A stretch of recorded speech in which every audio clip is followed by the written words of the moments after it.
Pumutok ang aking appendix. At pagkatapos ng surgery, nagkaroon ng komplikasyon sa mga gamot na muntik ko nang ikamatay.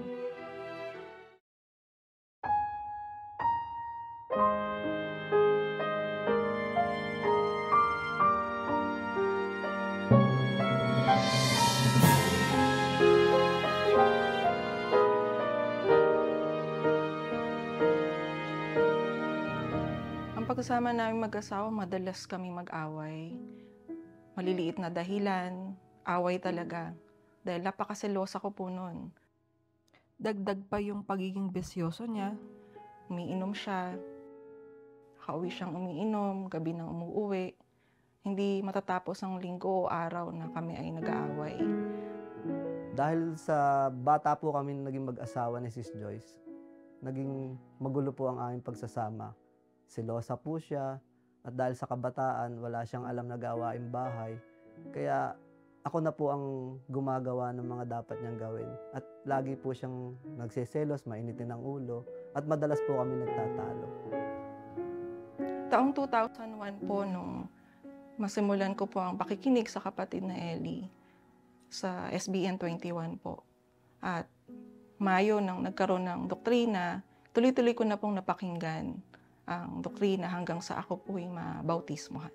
Sa pakikinig ko po sa kapatid na Ellie, na-realize ko po na hindi pala ako mabuting asawa at ina sa aking mga anak. Sa pakikinig ko po ng aral, sumunod lang pala sa utos ng Diyos, may pagkakataon akong makabawi sa lahat ng aking pagkukulang sa aking pamilya. Nausal ko po sa Diyos na sana maakay ko din ang aking asawa, makabawi ako sa lahat ng mga pagkukulang ko sa aking pamilya. Yun ang unang hiling ko sa Panginoon. Biglang-bigla po ang naging pagbabago sa kanya. Naging maalalahanin siya, maalaga sa amin ng mga bata. At doon ko po nalaman na dumaatin na pala po siya ng indoctrination session ng MCGI. At pagkatapos niyang mabautismuhan, inaya niya ako na umattend din ng doktrina. Dahil malaki ang pinagbago niya at mahal na mahal ko siya, pinagbigyan ko naman siya. Subalit sa mga pagkakataong yon, wala pa sa sarili ko na umanib sa iglesia. May mga pagkakataon nga, pumupunta ako ng lokal ng nakainom. Subalit nung huling paksa, nung binasa ng manggagawa yung talatang, ako'y tumawag kay tumanggi, naramdaman ko na tinatawag pala ako ng Panginoon. At nakapag-desisyon po akong tumuloy sa bautismo kinabukasan. Salamat po sa Panginoon. Salamat po sa Diyos. Sa maiksing panahon, 2 buwan po, siya'y nakapakinig ng doktrina. At malaki po ang naging pagbabago nun sa pagkasama naming mag-asawa. Nawala yung mga madalas na pag-aaway at naging maayos po yung pakikisama naming dalawa. Mahirap po ang buhay noon. Lumalaki na rin po yung mga bata. Laging nandun yung pagnanasa ko na matulungan ko sana yung asawa ko. Kaya po nag-apply ako ng babysitter sa Dubai sa magitan ng aking high school friend.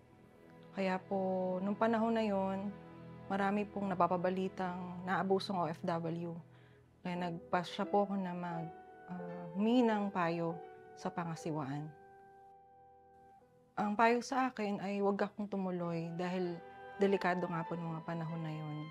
At syempre dahil sa takot ko rin po na may maaring masamang mangyari sa akin ay hindi po ako tumuloy.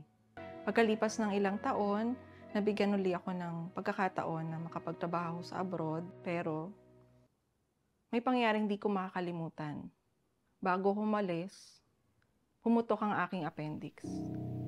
At pagkatapos ng surgery, nagkaroon ng komplikasyon sa mga gamot na muntik ko nang ikamatay. Dumadalo po kami ng prayer meeting ng bunso kong anak. Biglang-bigla pong may nag-message sa cellphone at nang mabasa ko na sabi po ng panganay kong anak, ipanalangin daw po yung mama niya kasi hindi daw po makahinga. Nangingitim na daw po. Umusal po ako ng maikling panalangin sa Panginoon. After 1 hour, nag-message po uli yung anak ko. Sabi, okay na daw po si mama.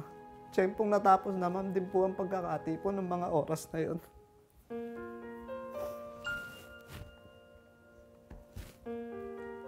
Naramdaman ko po yung bilis ng tibok ng puso ko na halos di na po ako makahinga. Ang tanging na usal ko na lang po ng mga oras na yun ay, Aba, Ama.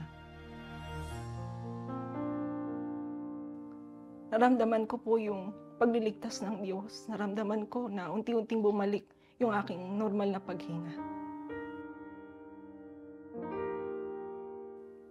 After 3 weeks, gumaling po ako, awat tulong ng Diyos. Dumating na din yung working visa pa Canada.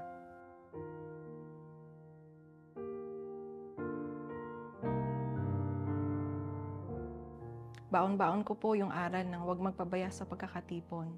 Naranasan ko ang paglingap ng Diyos sa pamagitan po ng mga kapatid. Remote area po ang aking trabaho, malayo sa lokal, at sa mga kapatid, sila po ang sumusundo sa akin upang makapunta ng lokal. Malaking bagay na pagtupad, pagpapasakop at pagkatakot sa Diyos. Malaking kapalaran na meron tayong Diyos na nakikinig sa ating mga daing. After po ng ilang taon, nakasama ko na po ang aking pamilya dito sa Canada.